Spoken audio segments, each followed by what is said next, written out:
بسم الله الرحمن الرحيم. ازيكم يا بنات؟ عاملين ايه؟ اخباركم ايه؟ وحشتوني قوي قوي قوي. النهارده جايبه مشتريات عشان افرجها لكم، شويه حاجات اشتريتها كده من هنا من اسكندريه، فحبيت ان انا افرجها لكم واشارككم يعني معايا في اللي انا جبته. اول حاجه عجبتني الفوط دي، عجبتني قوي، قطن من فتح الله، وشكلها جميل قوي، تنفع للمطبخ، شكلها حلو قوي ورخيصة، مش غالية، ب5 جنيه بس، قطن ما فيهاش صناعي خالص، بصراحة جميلة قوي. جبت منها اللون ده واللون ده كمان، هي ألوانها بصراحة كلها جميلة.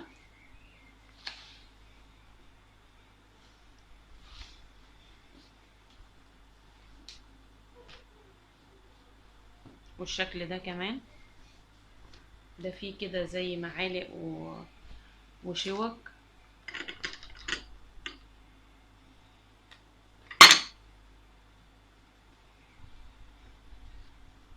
وده اللون ده برضو عجبني قوي.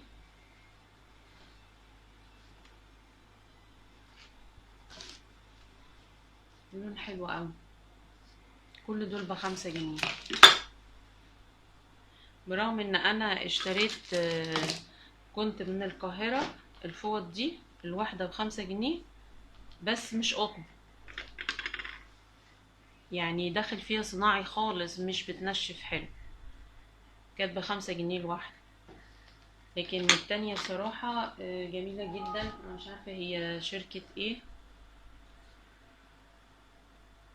لا هي اسمها ملهاش اسم.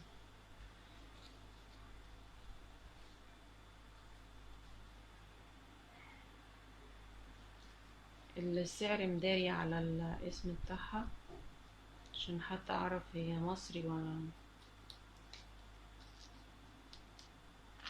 لا. مش باين، هي 100% كوتون بس.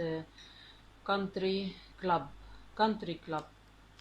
لكن ايه الشركة دي مش عارفة، ومعرفش مصري ولا لأ، مش باين، كلها تعليمات علشان الغسيل والمكوى وكده. دي كمان،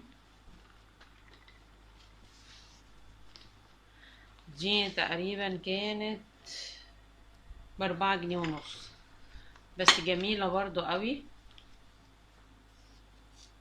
حلوة برضو. هي مصري، مصري 100% قطن، جميلة جدا بصراحة. يعني مبسوطة قوي ان في كده السعر ده وانتاج مصري ورخيصة كده. ده اللون التاني بتاعها، تركواز في ابيض. وجبت من هناك جوانتي للمطبخ، آه هو تقريبا طوله بيبقى كده اهو. ده واحد تاني، يعني بيكون ايه واصل لغاية هنا، وجربته حلو جدا. ده قلت اسيبه هنا في اسكندرية، وده معايا بقى ان شاء الله في مصر استعمله، لان كنت محتاجة جوانتي اللي عندي اتقطع. وجبت الاقلام دي علشان خاطر الاجندة بتاعتي، في حاجات معينة بخطط كده بتبقى لازم الوان، فدي ب12 جنيه، الوانهم حلوة برضو، كانت عجباني.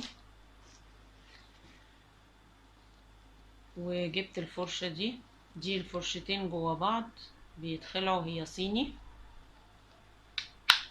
بيتخلعوا كده، فدي تنفع، دي بتاعت المواعين والحوض، ودي طبعا بتاعت الأرضية، ومسكتها مريحة وخشنة يعني. بتتركب كده اهو تاني،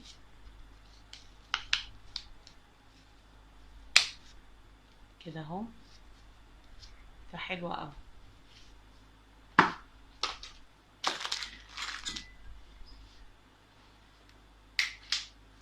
وجبت قطعة البطاطس دي كمان، جبت قطعة البطاطس دي كمان، اللي هي بتقطع البطاطس كده، بيبقى باين فيها كأنها مضلعة، بتتباع غالية قوي تبع فارم فريتز البطاطس، فجبتها وجربتها حلوة حامية جدا. وبرضه هبقى اوريها لكم في فيديو تاني تجربة يعني عمل ازاي بتخلي البطاطس شكله جميل. هما كاتبين عليها قطعة ترشي ستيل. ممكن برضه بتقطع شكل الجزر بتاع الترشي. دي كانت ب12 و75. وليها كده مكان بتتعلق منه. ودي للقهوة، جبتها ب2 جنيه ونص، عشان انا يعني لازم القهوة دي كل يوم لازم اشرب، ما اقدرش. ودي مناديل ورق بتاعت سفرة، بس انا مش جايباها للسفرة، انا جايباها للديكوباج اللي كنت وريتهولكوا في فيديو هواياتي اللي بحبها. ده بيبقى كده. انا باخد الرق الاولاني بس فيه اللي هو الملون، يعني ان شاء الله مرة تانية ابقى اوريكم برضو ازاي. فجبت النقشة دي عجبتني، وجبت النقشة دي كمان.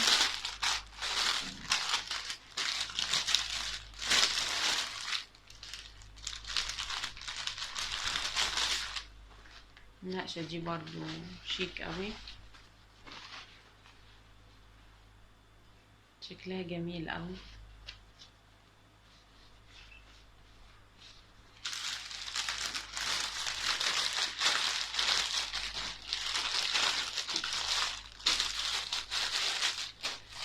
وجبت الفوط دي، دول 5 فوط وواحدة عليهم كمان، يعني 6.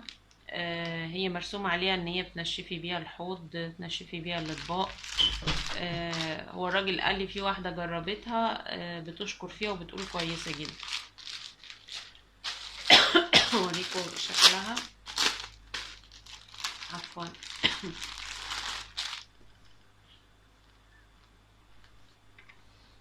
بتبقى كده، هي بتتغسل.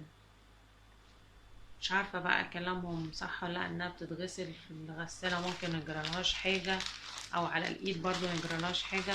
مش عارفة يعني كلامهم صادق ولا مجرد بس عشان يبيعوا يعني.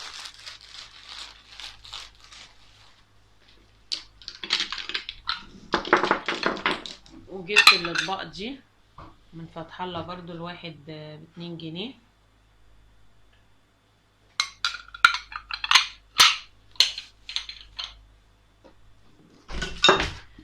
والقطاعة دي برضو عجبتني قوي عشان الخضار، الرسمة بتاعتها حتى جميلة. لان المفروض الخضار والفاكهة يكون له قطاعة زي دي كده، والقطاعة الخشب بتبقى للحوم. ما ينفعش الاتنين نخلطهم مع بعض، لازم كل واحد يبقى له ايه حاجة مختصة بيه، عشان يعني نحمي نفسنا كده. وجبت المنظمات دي، عجبتني برضو قوي، بتاعت خورشيد للبلاستيك. حاجته حلوة قوي بصراحة، اللي هو بتاع اسكندرية ده، وبيتباع منه في القاهرة عندنا. بس انا اول ما شفتها، لان انا بصراحة كنت عايزة المنظمات دي، ولسه بدور على الكبير منها كمان، فيا رب الاقي الكبيرة ان شاء الله منها. جبت منه بصراحة، خدت اللي عنده ال5 اللي موجودين لاني كنت محتاجاه. جبت دول، هم صغننين كده ولزاز، يعني الواحد رخيص مش غالي، ب1.5 جنيه. بس انا مش جايباهم علشان المانيكير للايد وكده، لا انا جايباهم عشان اشتغل بيهم حاجات اشغال يدوية، ممكن الونها بالمانيكير. فعجبتني الالوان بتاعتهم قوي، انا جربته على ايديا لقيته ان هو حلو وثابت مش بيتقشر، والوانهم جميلة. ده مفضل كده شوية، وده ذهبي. والاحمر ده كمان جميل قوي، مدي لون غامق برضو على الايدين، جميل. الواحد ب1.5 جنيه، مش غالي يعني، بس انا قلت حلو علشان اشتغل بيه. وطبعا عشان خاطر الاشغال اليدوية بتاعتي برضو، في حاجات افكار لسه، اللي هي الرش اللي هو الابيض. وكمان الرش اللي هو الذهبي، جبت الاتنين دول. طبعا جايبه فرشه، الفرشه دي جايباها علشان خاطر الديكوباج برضو عشان الغيره الابيض، بس انا مش فاكره بصراحه دي سعرها كام، لكن دي كل واحد منهم الاسبري اللي بيترش ده ب10 جنيه.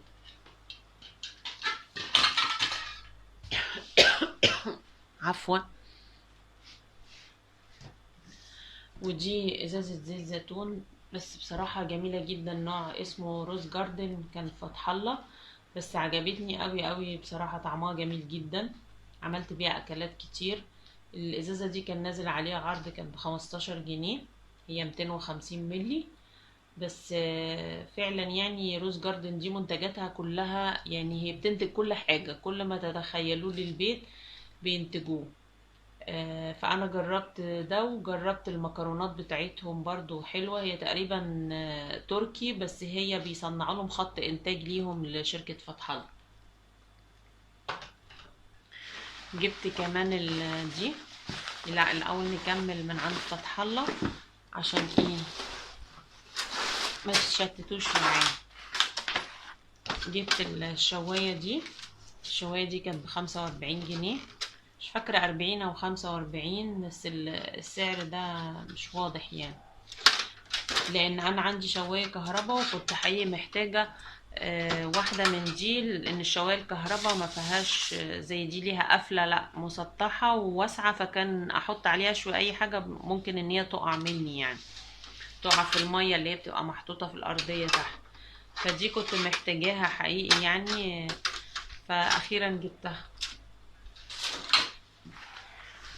ودي شنطة، بس دي مش شنطة المدرسة بتاعت خالد، دي جايبينها عشان النادي، بس النوعية دي عجبتنا قوي، اللي هي ماركة تري. ماركة تري، أنا مش عارفة اهي، هي مش باينة، مش واضحة قوي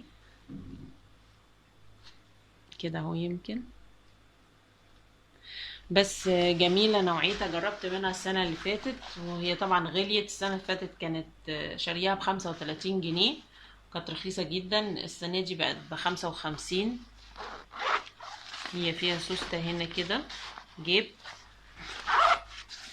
وفيها هنا كمان جيب، بس هي بتستحمل بصراحة قوي يعني، برغم ان هي مش ليها عجل ولا زي النوعيات الغالية، بس ماركة تري دي بتعمل لبس كمان، انا جايبة منه لولادي حاجات اقطان جميلة جدا. هي سوست كده، طبعا جاية حكاية سوستتين، هي ظهرها قوي شوية يعني، مش خفيف زي ده، برضو هي متصنعة يعني مستورد ليها هو فتح الله. فتح الله بصراحة عنده حاجات جميلة جدا، هي ليها هيل الظهر حلوة للنادي، جميلة وخفيفة، وبتشيل حاجات كتير بصراحة قوي يعني، انا جايبة منها اللون الرصاصي، الرصاصي في اسود بيشيل لي حاجات كتير يعني، اهي دي حاطة فيها الشغل بتاعي اللي هو بتاع الخرز والإيتامين وكده، الحاجات اللي انا بشتغلها باخدها معايا في كل حتة لازم، فبصراحة جميلة، وفيها جيب من هنا اهو للزمزمية، وجيب الناحية التانية كمان، فهي بتشيل حاجات كتير اوي بصراحة، وبتستحمل مش بتتقطع. نيجي بقى المريالة دي، عجبتني برضو قوي،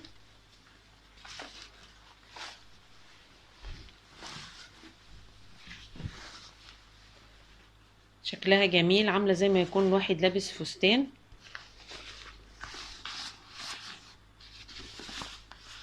ليها جيبين، ومشيتها كده مش عارفة يعني، هي بتمطر المية، بس من قدام كده زي ما يكون عاملة زي القطن، بس هي كأنها بلاستيك ومنقوش من قدام حاجة، بس مش بلاستيك بيلمع، ولا اللي هو زي اللي بيتعرض وبيتباع ده، لا نوعيتها جميلة يعني عجبتني. ومن ورا اهي هي بتتلبس كده اهو، بتبقى عاملة زي ما يكون فستان، وليه حمالات من ورا، وبتتلف،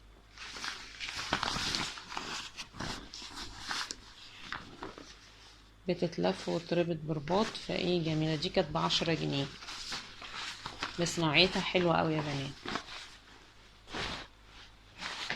هي طبعا صيني اكيد. وده جبته من فتح الله، هو مصري، انتاج مصري، مش صيني ولا تركي ولا الانواع دي، لا عجبني ان هو بصراحة مصري. البولة دي انا استعملتها يمكن وعملتها للفتة. حلوة قوي، ب20 جنيه. يعني اسمها كيتشن كوليكشن. في منها المقاس الاكبر، بس يعني انا فضلت المقاس ده لان كنت محتاجاه. دول اللي اشتريتهم من بره عادي، تبع خورشيد برضو. العجانة دي انا كان عندي منها العجانة الكبيرة اللي عملت فيها البيتزا، مقاس الكبير. دي المقاس الصغير ب5 جنيه. ودي مصفى برضو.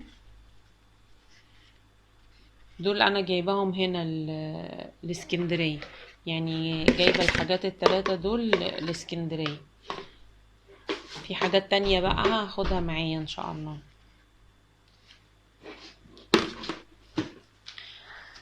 اما دي بقى، دي يمكن مش الكل يعرفها. هو بلاستيك كده اهو، مخرم، عامل زي قماش الاتامين، للي يعرف قماش الاتامين. هي بتتباع كده لوحة. دي بقى ليها دي بقى ليها شغل خاص بيها وأعمال يدوية خاصة بيها. ممكن ان احنا نشتغلها بالخيوط الصوف، وممكن ان احنا نشتغلها بخيوط الكنفة العادي، بخيوط السرمة. المهم ان يكون خيط تخين شوية، ما ينفعش خيط الخياطة طبعا.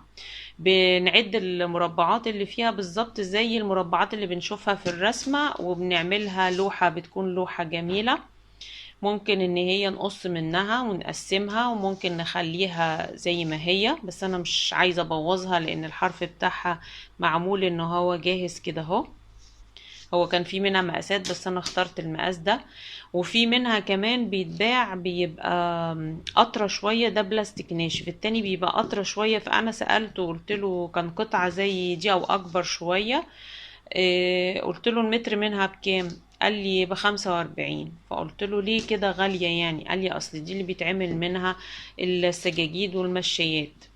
في بقى التانية بتبقى اخرامها يعني متهيألي اوسع شوية، وهي بتكون خامتها طرية، فبيتعمل اللي هي السجاد ده يعني زي ليها ابرة معينة، او ممكن بابرة عادية. الواحد بيمشي الخيط ويعمل ينسج بقى على حسب لون الرسمة اللي قدامه، وتطلع مشاية حلوة. ممكن الواحد يحطها في الارض، تبقى من عمايل ايدين الواحد.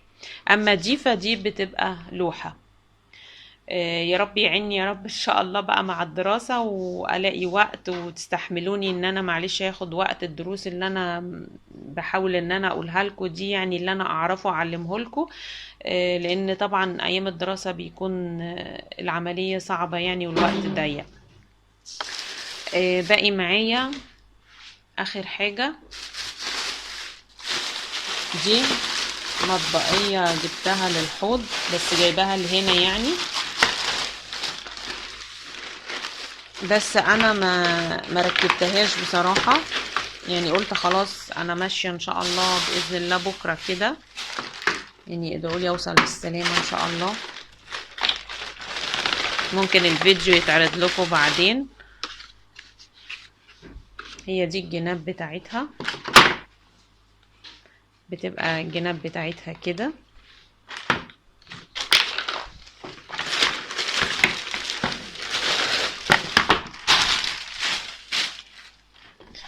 بس انا لسه ما ركبتهاش، وبصراحة يعني ما اعرفش، ممكن تبقى كده نجربها عشان ايه اوريها لكم برضو.